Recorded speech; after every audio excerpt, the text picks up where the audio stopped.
क्षेत्र की कला, इतिहास, संस्कृति को न केवल समझा है, अध्ययन किया है और लगभग 40-50 पुस्तकें लिखी है।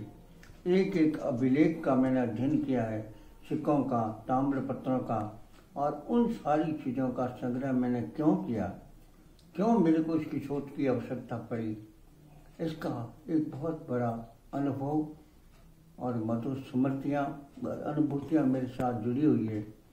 जिस आदमी के पास, जिसकी जेब में 1 रुपया भी नहीं हो और वो आदमी इतना बड़ा साम्राज्य स्थापित कर देता है आने वाली पीढ़ियों के लिए, वो स्वयं देख करके उसके अंदर आश्चर्य होता है कि मेरे को परमपिता परमेश्वर ने मेरे हाथ से इतना बड़ा निमित्त कार्य कैसे करवाया। कई लोग आते हैं, बाहर विदेश के लोग आते हैं, कहते हैं शर्मा जी आपने संग्रहालय को बनाने की आपको प्रेरणा कैसे मिली और किस तरीके से आपने कहा। इसका ये था कि यहाँ जैसलमेर बहुत सुंदर नगर था, लेकिन उजड़ गया था। उजड़ जाने से यहाँ पर रेगिस्तान की ढोरे बन गए थे, पानी की शिक्षा का अभाव था। मेरे को भी अपनी कठिनाई से जीवन जीना पड़ा था। एक गरीब परिवार में, ब्राह्मण परिवार में मेरा जन्म हुआ था।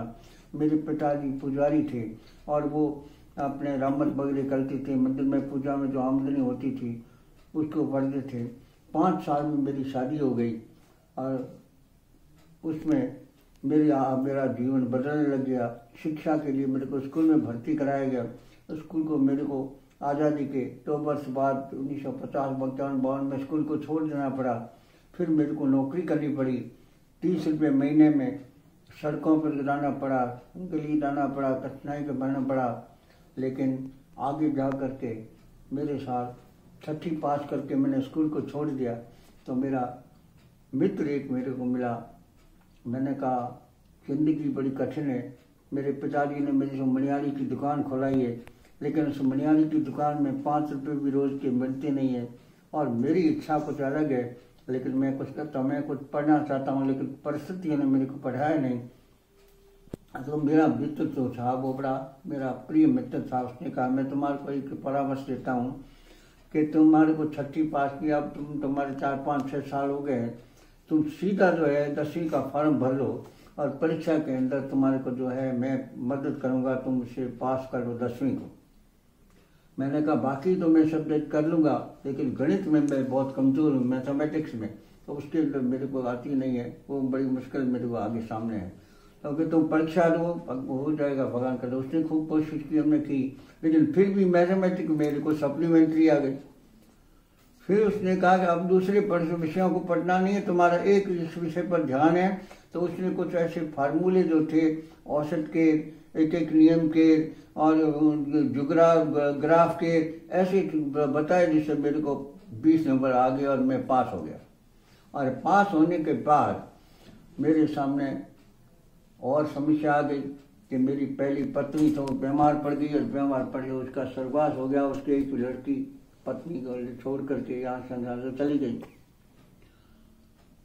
अब मेरे लिए घर पालना, संसार करना बड़ा समस्या थी। तो एक दिन सौभाग्य से एक बाहर से आए हुए इंस्पेक्टर से शिक्षा विभाग के, उन्होंने कहा कि शर्मा जी आपको हम टीचर बना देते हैं। तो बड़ोला गांव में मेरी पहली नियुक्ति हुई, वहाँ टीचर बना। उसके बाद मैंने एसटीसी की परीक्षा पास की। एसटीसी के बाद मैंने 5वीं secondary, higher secondary, BA, MA तक इतिहास तक करता चला गया। और इसके साथ साथ मेरी रुचि लेखन में थी, कविताएं लिखता, लेख लिखता। तो उस लेखों को मेरा जब पहला दैनिक हिंदुस्तान में और नवभारत में छपा और जब 30 रुपये मेरे को उसके मेहनताने के मिले, तो मेरी रुचि इतिहास और संस्कृति के लेखन की ओर बढ़ गई और मैंने लिखने का काम चालू कर दिया। गीतों को लिखा तो HMV जैसी कंपनी ने मेरे गीतों का रिकॉर्ड किया। उस वैसे से मेरे को पैसे आने लगे। मैं लेखों से, पत्रों से करता और आगे जा करके वो जैसलमेर मेरी ट्रांसफ़र हो गई। तो जैसलमेर जब मैं आया तो उसके बाद में यहाँ पर बड़े बड़े VIP जैसलमेर आने लगे। तो वो कहते शर्मा जी शहर इतना सुंदर है, लेकिन उजड़ा हुआ है, चारों तरफ कला और संस्कृति का वैभव बिखरा पड़ा है, तो इसको प्रज्वल किया जाना चाहिए। मैं कहा मैं तो एक साधारण टीचर हूँ, मेरी तनख्वाह अभी समय 100 रुपये है, मैं इसको कैसे अफोर्ड कर सकता हूँ। लेकिन परमपिता परमेश्वर मेरे हाथ से एक बहुत बड़ा कार्य कराना चाहता था। उसमें मैंने किताब लिखी जैसलमेर द गोल्डन सिटी, और मेरे कई मित्र अंग्रेजी के विद्वान थे, मैं इतना अंग्रेजी का जानकार तो नहीं था, उन्होंने मेरे करेक्शन किया। फिर फॉरेनर्स ने मेरा सहयोग दिया, उन्होंने जर्मन में, फ्रेंच में, स्पेनिश में, इटाली में मेरी किताबों का ट्रांसलेशन कर दिया, कई गुजरातियों ने कर दिया। तो उन किताबों को लेकर के मैं बेचने जाता। वो किताब में कोई प्रकाशक नहीं था, तो मैंने अपनी पत्नी के नाम से श्रीमान प्रकाशन खोला, और मेरा बच्चा जो है जब ग्रुप आते तो इंडियन गुजराती को वो किताबों को बेचने जाता, और मैं भी जब बेचने होटल जाता ग्रुप आते तो उनसे पैसों से इकट्ठा करके, और मैंने बहुत से आर्टिफैक्ट जो लोग समझते नहीं थे, कई दिवाली की टाइम सुंदर मैन्युस्क्रिप्ट जिसके ऊपर सोने की कलम का कार्य किया हुआ बाहर फेंक देते थे, कई चित्रों को फाड़ फेंक देते थे, गायें उसको खाती थी। तो मैं उनके गाय के मुख से कैसे भी उसको उठा करके ले आके आया, और लाने के बाद मैंने घर में रखा। तो मेरी पत्नी ब्राह्मण थी, दूसरे से कई चमड़े की चीज़ों को बाहर फेंक देती थी कि हमारे घर में ये कचरे का चीज़ें कैसे इकट्ठी की है। तो सारी समस्या थी, अब मैं क्या करूँगी, इसको कैसे संग्रहालय बनाना है। तो एक दिन में एक जर्मन के ग्रुप को घुमा रहा था, तो ऊँट के पास में बैठा हुआ था, तो ऊँट के ऊपर ऊँट फुदक गया।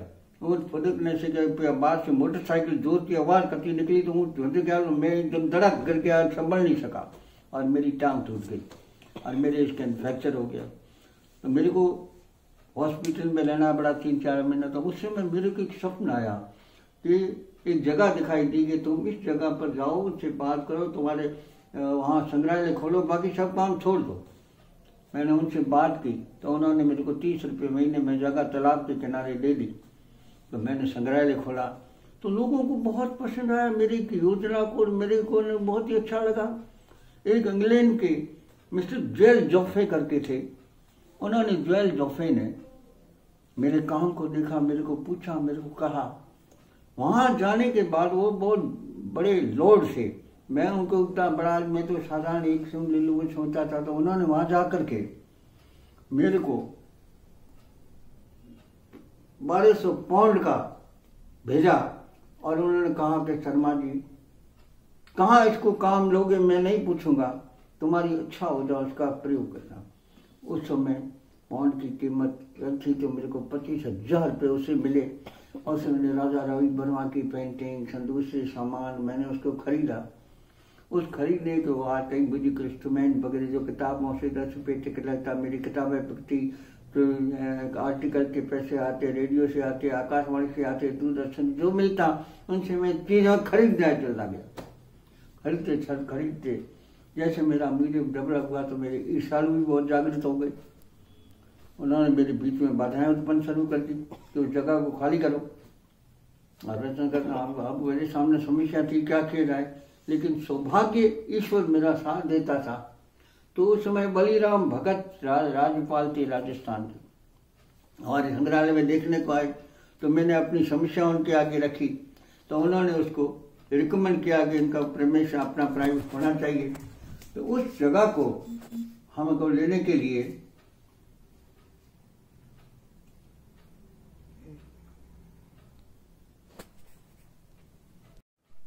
जब मैं हॉस्पिटल में था, तो मेरे को सपना आया, और सब जाड़ के वृक्ष के नीचे हमारे कुछ पूर्वज लोग उसके अंदर नृत्य कर रहे हैं। तो उन्होंने ऐसा संकेत दिया कि तुम इस जगह पर के लिए प्रयास करो, तुमको जगह मिल जाएगी। तो मैंने जगह को प्रयास किया, 30 रुपये महीने में जगह खरीद वो किराए पे ली। फिर उसके बाद मैंने संग्रहालय का विकास किया, 10 रुपये टिकट लगाई, और 10 रुपये टिकट लगा करके इसको चलाना प्रारंभ किया। और उसके बाद में मैंने एक संस्था बनाई, इसको रजिस्टर कराया, उसका नाम कवितेज लोक कला विकास समिति रखा। लेकिन ईर्ष्यालु लोगों के कारण से मैं बहुत त्रस्त होने लगा, ऐसे लोग घुस गए जो उसके अंदर मेरे को परेशानियाँ उत्पन्न होने लगी। तो फिर उसने बलीराम जी भगत जब हमारे राज्यपाल थे आए, तो उनके आगे मैंने समस्या रखी, तो उन्होंने मेरे को भूखंड दिलाने की अनुशंसा की।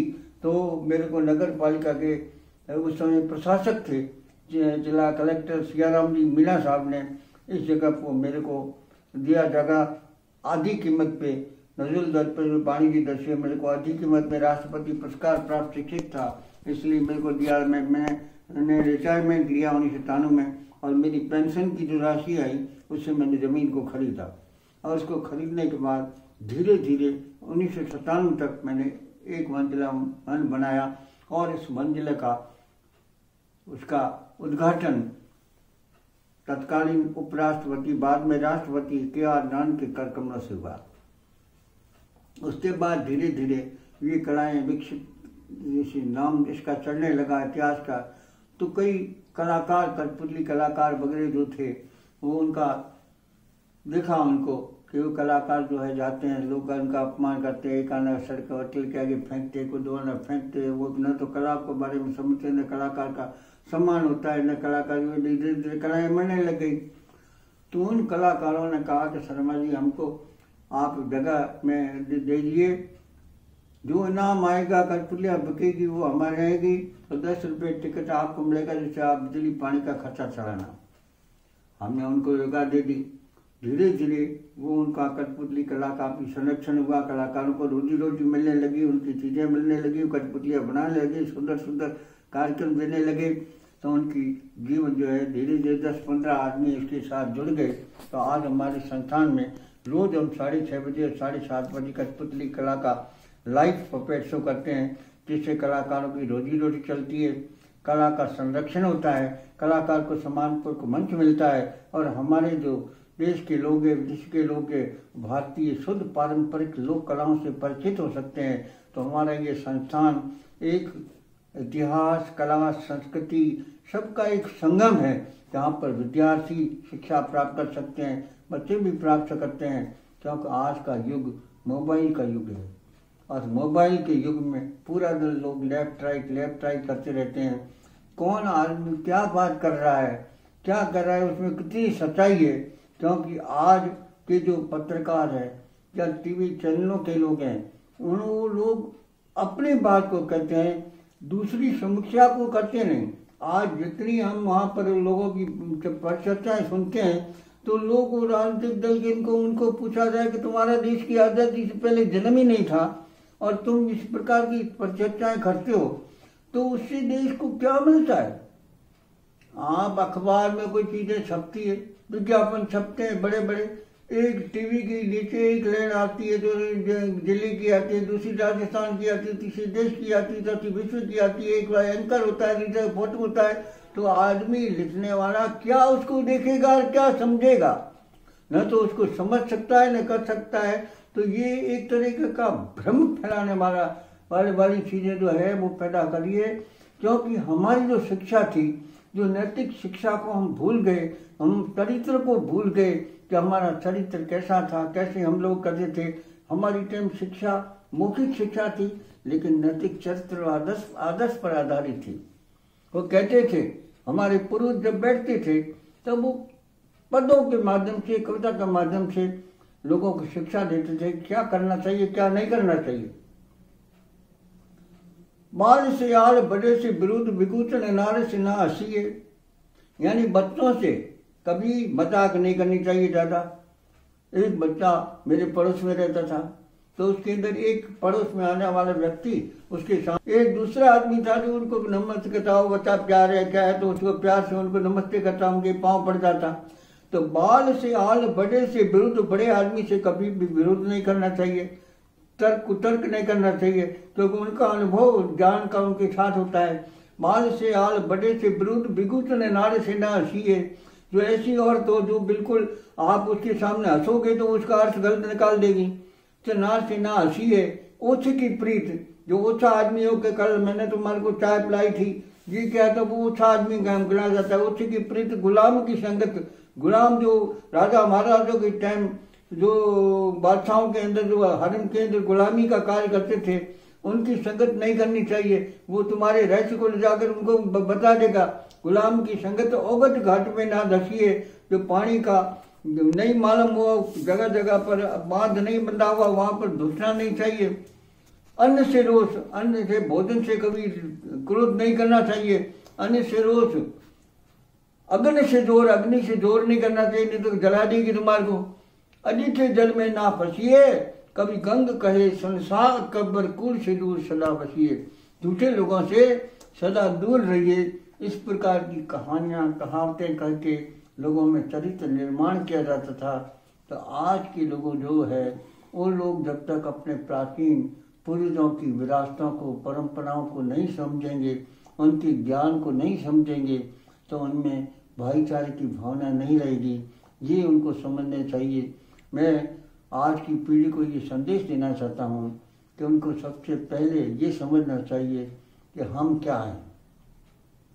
एक बच्चा मेरे पास आया और बच्चे ने 2-3 बड़े महत्वपूर्ण के साथ बच्चे थे, उन्होंने बच्चों ने बड़ा प्रश्न किया कि दादाजी राजपूत और रजपूत में क्या अंतर होता है। मैंने कहा बेटा राजपूत तो वो है रज के रेगिस्तान के कणों से निकल करके पैदा होता है, चाहे वो किसी जाति का हो, और उसकी पहचान कब होती है जब युद्ध के मैदान में हो जाता है, तब मालूम पड़ता है कि राजपूत है। और राजपूत हुए है जो राजा का पुत्र हो गया, उसको राजपूत कहते हैं। तो उसको तो उसका ज्ञान है या नहीं है, लेकिन उसको तो वंश अनुसार उसको राजा बनाएंगे। इसलिए राजपूत और राजपूत में ये अंतर है। इसी तरह कई बच्चे आते हैं, जीव और आत्मा में क्या अंतर है दादाजी, हमको ये तो समझाइए। आपने देखा ये कठपुतली का खेल दिखाया कि जीव आत्मा काया माया जन्म मरण का मेल, कर्म धर्म की डोर बंदी है सबकी नाक नकेल। जीव क्या है, आत्मा क्या है, ये अलग विषय है, ये गहरा विषय है। इस विषय को बच्चों के लिए ये इतना ही बात समझना काफ़ी है कि जीवन एक चक्र की तरह चलता है, जिसमें जैसा व्यक्ति कर्म करता है उसको वैसा ही फल मिलता है। जैसा कोई व्यक्ति इस जीवन में हिंदू है तो अगले जीवन में मुसलमान बन जाता है, और इस जीवन में कोई मुसलमान है तो उसकी आत्मा बदला लेने के लिए हिंदू के शरीर में प्रवेश हो जाती है। तो लोगों का ये भ्रम मिटना चाहिए कि संसार में आत्मा है जिसका कोई स्वरूप नहीं होता। स्त्री और पुरुष दोनों में आत्मा एक होती है। जो शरीर बदलते हैं लेकिन आत्मा नहीं बदलती, वो सदा चिरस्थायी रहती है जब तक उसको मोक्ष नहीं। मोक्ष जब होता है जब उस परम पिता परमेश्वर की परमात्मा का मतलब है सब 5 तत्वों के मेल से बनी हुई आत्मा, और उनकी वाइब्रेशन से हुई ध्वनि, वो है प्राण। इसलिए हमारे जब शरीर मरता है तो उसमें प्राण निकल जाते हैं, लेकिन 5 तत्व उसमें रहते हैं। वो 5 तत्व अग्नि को जब हम समर्पित कर देते हैं तो हम उसके अंदर स्वाहा हो जाते हैं। उसके साथ साथ हमारे इस जन्म का जो कर्म धर्म है वो उसके साथ अग्नि में शरीर को तो स्वाहा कर देता है, लेकिन जो हमने बुरे कर्म किए उसका फल हमको आगे के जीवन में भी मिलता है। आज के लोगों को, पीढ़ियों को संदेश देने की जरूरत है कि आदमी जो है कभी अहम नहीं करना चाहिए कि इस जीवन में पुरुष हूँ या महिला हूँ। आने वाले जीवन में पुरुष महिला और महिला पुरुष बन सकते हैं। शिक्षा का मतलब है चरित्र निर्माण। शिक्षा का मतलब केवल ये नहीं है कि हम किताब को पढ़ सकते हैं, लिख सकते हैं। आज की शिक्षा और पुरानी शिक्षाओं में बड़ा अंतर है। आज देश आज़ाद होने के बाद मैं एक शिक्षक के नाते अपनी ईमानदारी से कहता हूँ कि मेरे राजस्थान ने हमारी भाषा, साहित्य, शिक्षा, इतिहास, कला को सब कुछ पानी में डुबो दिया है। लोगों को ये मालूम नहीं है। आज इसको लिखा है, बेटा लिखिए 34। दादा 34 क्या होता है? तो उनको कहते हैं लिखिए 34, तो वो लिखता है तो 34। ये शिक्षा प्रणाली हमारे को क्या, हम बच्चों को सिखा रहे हैं? अभिलेख पे लिखा है, ऋचाओं पे लिखा है, हस्तलिखित पुस्तकों पे लिखा है, हम उसको पढ़ नहीं सकते। हमारी भाषा, हमारी संस्कृति, उसको हम ये कह के राजनीतिक में ले जाके छोड़ देते हैं कि साहब ये तो बोली है। अरे साहब बोली के बिना भाषा कैसे बनती? आज 2 शब्द है आपके सामने, आप उसका उच्चारण करोगे तो आपको समझ में आएगा, कल और कल। कल का मतलब है आने वाला कल और बीत गया कल, और कल का मतलब मशीन। र मूर्धन्य और ताले भी दोनों के मेल से र शब्द बनता है। तब राजस्थान की शब्द की भाषा बनती है। आज के अंदर एक ही अर्थ के अनेक अर्थ निकलते हैं। तो हम हमारी भाषा को, संस्कृति को, जिसके अंदर हमारे देश की गुजरात, पंजाब, सारी भाषाओं का सम्मिश्रण है, उनकी हम लोग उपेक्षा कर देते हैं और अंग्रेजी भाषा को सीखते हैं। अंग्रेजी का अंक, अंग्रेज जो पढ़ा रहे हैं, अंग्रेजों ने जो पढ़ाया इतिहास, इसको पढ़ा रहे हैं। Akbar the great, Sikandar the great, क्या पढ़ा रहे हैं? क्या उनका सन जो चालू किया है, अंक जो हम लिखते हैं, उनको सन चलते हैं, उन सनों के अंदर कितना अंतर है? हमारे देश के अंदर जो चलता था युधिष्ठिर संमत, जिसको कलयुगी संमत हम कहते हैं, उसके बाद शक संमत, विक्रम संमत चले। तो उन शक संमतों को लोगों ने, जो हमारे देश पर इस्लामी आक्रमणकारियों ने, जो अपने देश को भ्रमित करने के लिए, इतिहास को भ्रमित करने के लिए अपने नए समझ चला दिए। उन्होंने, अकबर ने इलाही समाज चलाया, जिसके अंदर हिजरी और शक संमत के अंतर का समाहित कर दिया। इसलिए आज वो राजाओं की तिथियां परस्पर नहीं मिलती है। पृथ्वीराज कब हुआ है, पद्मिनी कब हुआ है, क्योंकि वो इतिहास मिलेगा नहीं, क्योंकि उसकी कालगणना में अंतर आ जाएगा। आप उसको शक संमत बताएंगे तो आज 1452 शक संमत है, उसको 500 कर दिया। 500 जोड़ने के बाद शक संमत आएगा। तो 500 आज 1442 हिजरी संमत में 500 जोड़ते हैं तो 1942 में आ गया। लेकिन शक संमत हिजरी संमत चला है, वो तो 522 में चला है, तो 22 वर्ष आगे चला जाएगा, पीछे चला जाएगा। तो हम क्या शिक्षा दे रहे हैं? हमारे खुद के इतिहास को विकृत कर रहे हैं। हम बता रहे हैं कि जब ये राजा इस समय हुआ है, तो वो संमत बताता नहीं साहब ये तो नहीं हुआ। हमारा जैसलमेर की स्थापना विक्रम संमत 1212 में हुई। और आज के इतिहास के नवीन Jaisalmer was founded by Maharawal Jaisal in 1156 AD। अब 1156 में आप उसको मानते हो, और दूसरी गजेटियर में आप लिखते हो कि मोहम्मद गोरी का आक्रमण 1178 में हुआ। तब जैसलमेर के महारावल, जैसलमेर पर महारावल भोज स्थापित थे। तो भोज तो जैसलमेर से पहले हुए हैं, तो वो 1156 से पहले होने चाहिए। लेकिन वो सारी हमारी इतिहास को, शिक्षा को विकृत कर रहा है, क्योंकि हम हमारे इतिहास को जानते ही नहीं है। हम उनकी कलाओं को, शिक्षा को जो हमको बढ़ा रहे हैं, उसको पढ़ते जा रहे हैं कि भाई हम क्या पढ़ रहे हैं, क्या पढ़ा रहे हैं, कौन से अंक को पढ़ रहे हैं, कौन सा नव का अंक कैसे लिखा जाए, अंक का कैसे लिखा जाता है। छाता में हमारे जो बाहर के ASI आते हैं, चाहे कलिंगम जैसा पहला आर्कोलॉजिस्ट हमारे देश में आया, उसने सिंधु घाटी की सभ्यता की लिपि आज तक नहीं पढ़ पाया। कोई नहीं पढ़ पाया। क्यों नहीं पढ़ पाया? क्योंकि हमने हमारे इस क्षेत्र के इतिहास और संस्कृति की भाषा की उपेक्षा कर दी। पुरानी टाइम में पशुओं के संकेतों को लेकर के अंक सिखाए जाते थे। जैसे एक लिखना है, एक का संकेत क्या होगा? एक को घीरो टिपरो, यानी घी निकालने का जो चम्मच होता है, उसकी आकृति एक तरह की होती है। दुआ कैसे है? तो मोमे का सरोता, सरोता जो सुपारी काटने वाला है, उस तरह की दुए की आकृति बनाई जाएगी। टिया क्या है? टिया गाय का सोहा सिंगड़ा, जो गाय होती है उसके सीधे सींग होते हैं 3, उसके लिए टिया शब्द बनता है। चौथा सोनारे की संडासी, यानी चाय भी उठाते हैं, संडासी उठाते हैं, उसकी चार की उसकी आकृति होती है।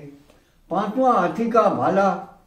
छठा गाय का ऊंधा सिंगड़ा, उल्टा सिंगड़ा होता है, छठा बन जाता है डब्लू की तरह, और वो अहम की तरह डब्लू की तरह। तो इस तरह से लोग बना देते हैं। छाता कुत्ते की पूंछड़ी, कुत्ते की पूंछ की तरह है।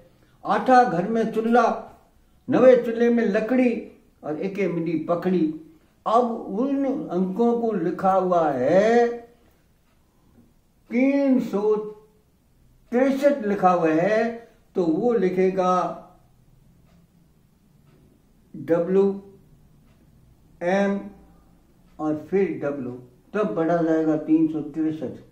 अब वो बाहर के ब्रिटिश के लोग, उनको क्या मालूम कि कौन सा अंक क्या लिखा हुआ है।